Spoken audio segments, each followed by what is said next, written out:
স্বামীর ভাগকেও কি আর দিতে চায়? হযরত ফাতেমা রাদিয়াল্লাহু আনহু একদিন কোরআন তেলাওয়াত করছিলেন, পড়তে পড়তে সেই আয়াতটি চলে এলো যেখানে বলা হয়েছে, তোমরা চাও তো 4টি পর্যন্ত বিয়ে করতে পারো। এই আয়াতটি পড়ার সময় তিনি কণ্ঠ নিচু করে ফেললেন। যেন স্বামী হযরত আলী রাদিয়াল্লাহু আনহু শুনতে না পান। তখন আলী রাদিয়াল্লাহু আনহু মুচকি হেসে বললেন, ফাতেমা, তুমি একাই তো 4 জন নারীর সমান। যারা কাউকে হারিয়ে ডিপ্রেশনে আছেন, এই গল্পটা তাদের জন্য।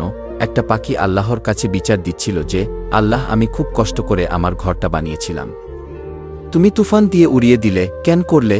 তখন আল্লাহ উত্তরে বলল, তুমি যখন ঘুমাচ্ছিলে তখন একটা সাপ ঘরে ঢুকেছিল তোমাকে খাওয়ার জন্য, তাই আমি তুফান দিয়ে তোমার ঘরটা উড়িয়ে দিলাম। আল্লাহ আমাদের জীবন থেকে কিছু মানুষকে কেড়ে নেয়, যেন তারা আমাদের ক্ষতির কারণ না হয়।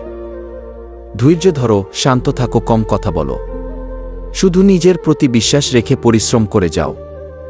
একদিন সময় তোমারও আসবে জবাব দেওয়ার জন্য। মনে রেখো, সময় সর্বদাই কথা বলে। মরে গেলেও থেমে না থাকা সওয়াব। 1 সাদকায়ে জারিয়া, যেমন মসজিদ বানানো, পানি দেওয়ার ব্যবস্থা, কুরআন দান ইত্যাদি। 2 ইলমে নাফে, উপকারী জ্ঞান, যেমন কাউকে ইসলাম শেখানো, হাদিস বা কুরআনের শিক্ষা দেওয়া। 3 নেক সন্তান, যারা পিতামাতার জন্য দোয়া করে। নিজের অন্ধকার কবরকে নিজেই আলোকিত করুন, কেননা আজ জীবিত ব্যক্তিকেই কেউ সাহায্য করে না, আর কাল মৃত ব্যক্তির জন্য দোয়া করবে, এর কি গ্যারান্টি আছে? তাই বলছি, সময় ফুরিয়ে যাচ্ছে, সময়টাকে কাজে লাগাও। ইয়া আল্লাহ, আপনি আমাদের সকলের গুনাহ মাফ করে দিন, আমিন। মাটির দেহ নিয়ে কখনো করিও না বড়াই, 2 চোখ বন্ধ হলে দেখবে পাশে কেউ নাই। যাকে তুমি আপন ভাবো সে হবে পর, আপন হবে নামাজ, রোজা, অন্ধকার কবর।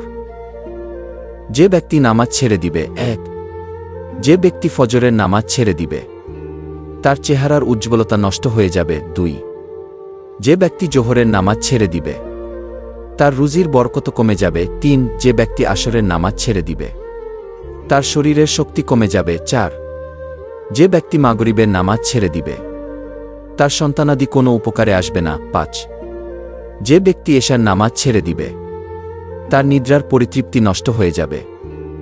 3 ধরনের ঘরে আল্লাহর আযাব নাজিল হয়। 1 যে সকল ঘরে নারীদের আওয়াজ পুরুষের আওয়াজের চেয়ে উচ্চ হয়ে থাকে, ওই ঘরে 70,000 ফেরেশতা লানত পাঠাতে থাকে। 2 যে ঘরে কারো হকের মারা টাকা জমা রয়েছে, আর ওই টাকা দিয়ে সংসার চালানো হলে। 3 হযরত জিবরাইল আলাইহিস সালাম বলেছেন, যে ঘরের মানুষেরা মেহমান আসলে মন খারাপ করে, ওই ঘরে নামাজ পড়া হলে নামাজের সওয়াব ফেরেশতারা লিখেন না।